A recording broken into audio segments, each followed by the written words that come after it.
Welcome to the last episode of Light the Wick for the spring 2014 semester. Today we'll fly through the air with the greatest ease and listen to an arrangement that is sure to please. We'll take a visit to an historic park and learn what geocaching is all about. Join us for some great food and fun as we head towards the summer fun. All this and more. And now, here's your host, Amy Rook.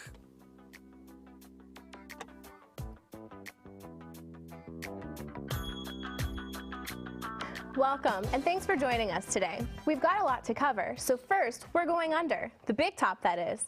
On April 25th at the Cavalli Center, the Ringling Brothers and Barnum and Bailey's Legends presented in all of their new Blue Tour, which, like the Red Tour, is also a train-based show.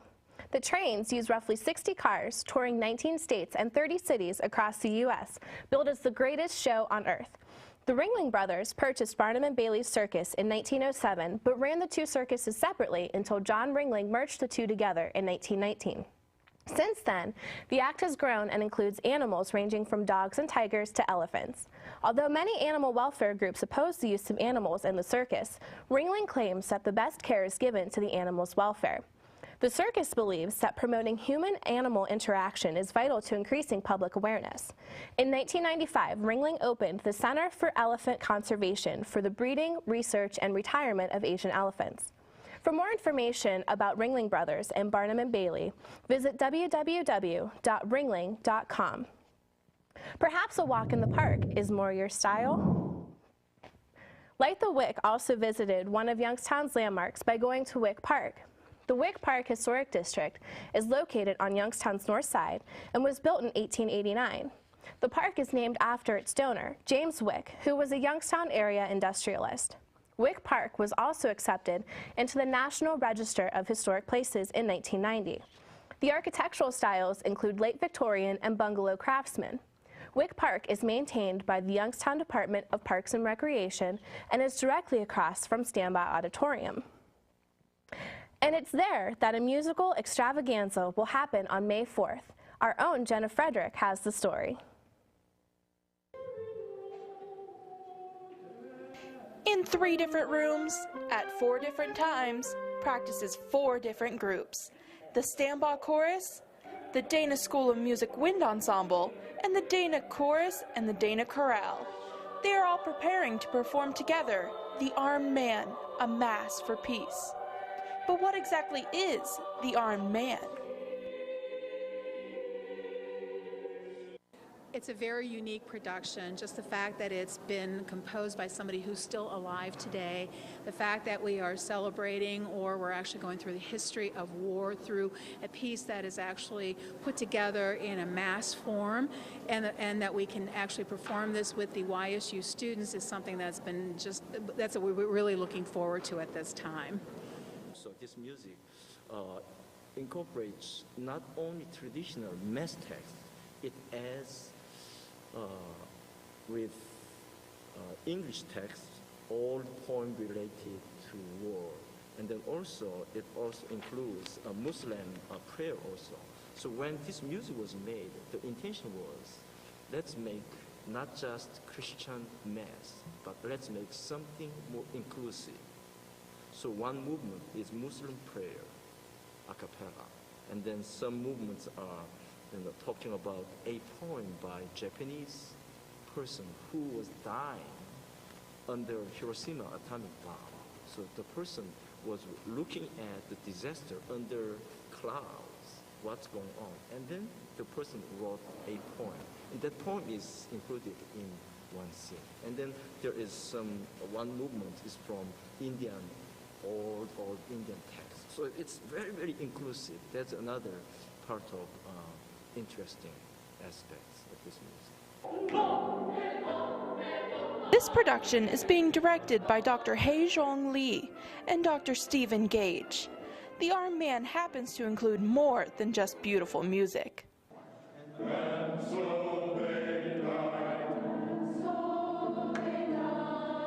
This is totally unique, but there are several interesting aspects. First of all, this music goes with accompanied film, which was made by a renowned filmmaker for this music. After the composition of the piece, the war documentary scenes will be simultaneously played above the singers. So when the audience comes, they can not only listen to the beautiful music, but also they can enjoy the documentary film goes with the music. So the music will be much, much more powerful. You do not want to miss The Armed Man, which is being performed May 4th, 2014 at 6 p.m. in the magnificent Stambaugh Auditorium. For Light the Wick, I'm Jenna Frederick.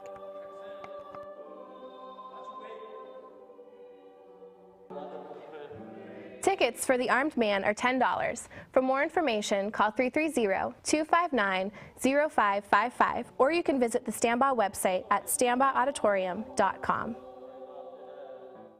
War has often been related to love letters, and if you walk around downtown, you'll see that there's a couple who I guess might be in love.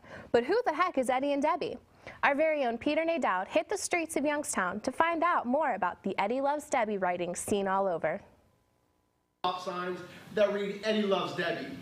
Today, we're hitting the streets to find out exactly who is Eddie and why does he love Debbie. Let's go. Who is Eddie and why does he love Debbie? Eddie is some crazy dude that's put Debbie's name on everything all over Youngstown. I've been looking for Debbie to try to get them back together. And you know, I really don't know who Eddie is, but she must have did something really messed up to him because I see this stuff all over Youngstown, man. All right, who is Eddie and why does he love Debbie? Probably Eddie is a guy who likes Debbie cakes, so he likes Debbie. That's it. He just decided we gonna do this. You know what I'm saying? I think it started in one little spot, and I think it's more than one Eddie and Debbie. You know what I'm saying? It was just a phenomenon.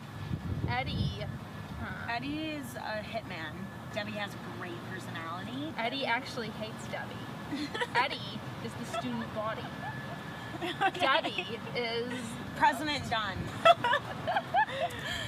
Well, we may not have found out exactly who Eddie is, but one thing's for certain. He absolutely loves Debbie. Pete, look! Hey, come here!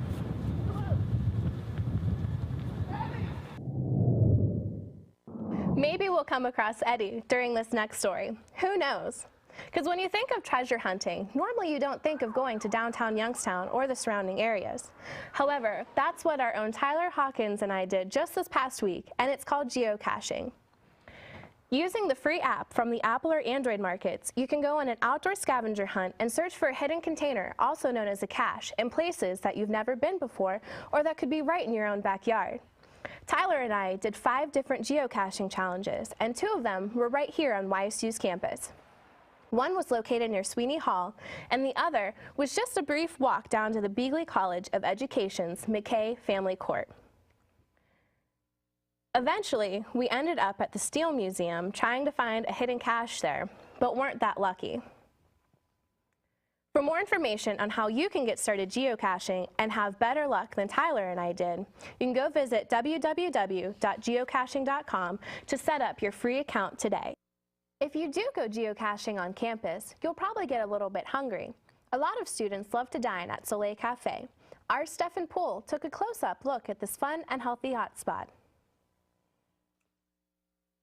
Soleil Cafe was started by YSU alumnus Andrea Verde, who's also the owner of Koyacan. August 15, 2012, Soleil Cafe opened its doors to a wide variety of YSU students.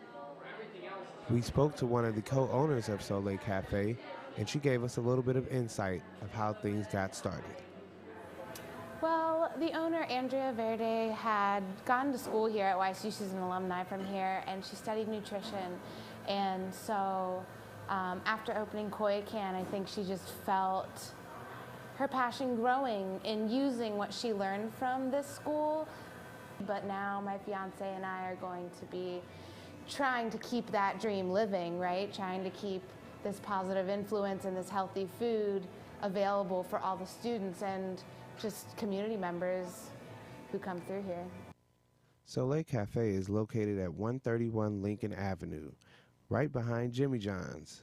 Open from 8 a.m. to 6 p.m. Monday through Friday. The Department of Communication at Youngstown State University is offering a new seminar course for undergraduate and graduate students. Our Brittany Bissell has the scoop. Students here at Youngstown State University will be heading to London and Paris to study abroad on May 10th.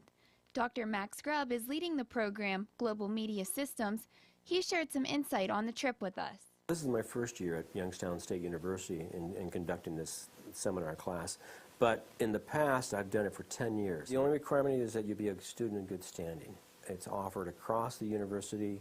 I know we're talking about possibly opening it up for universities outside of YSU. We explore the media systems of both Great Britain and France, and in a sense of the political, social, economic, and cultural issues or values that surround the makeup of that media system.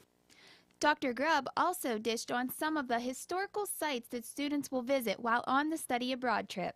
Probably take a trip down to the Palace Versailles and look at the palace. And this is where the Treaty of Versailles was set up, and there's where the kings and queens were at. And they have a huge garden. We'll do a riverboat cruise down the Seine River at night, which is nice, and see the 23 bridges and the Eiffel Tower light up and everything. That and many more. I also spoke with journalism student Elizabeth Schriller, who will be attending the Global Media Seminar. Excited for BBC, so hopefully looking at like the whole, like the English television process versus ours. For Light the Wick, I'm Brittany Bissell. That's it for the season's final episode. But we do want to leave you with a quick recap of some of the highlights. And here's Peter Nadeau to do that. Beginning in January this year, YSU's new Light the Wick crew has been keeping the nose to the grindstone to bring you about everything we can about downtown Youngstown and YSU. From sneakers to cookies, from geocaches to Youngstown's beautiful metro and St. John's Church. We have been to O'Donnell's for St. Patrick's Day, as well as stopping in at Susie's Dogs and Drafts. We've even asked people on the street what they thought about Martin Luther King Day. And who could forget, we almost found Eddie. This is the end of our spring season, but make sure you swing back around and see what stories are happening in the fall. See you again this September. From Light the Wick, have a great summer.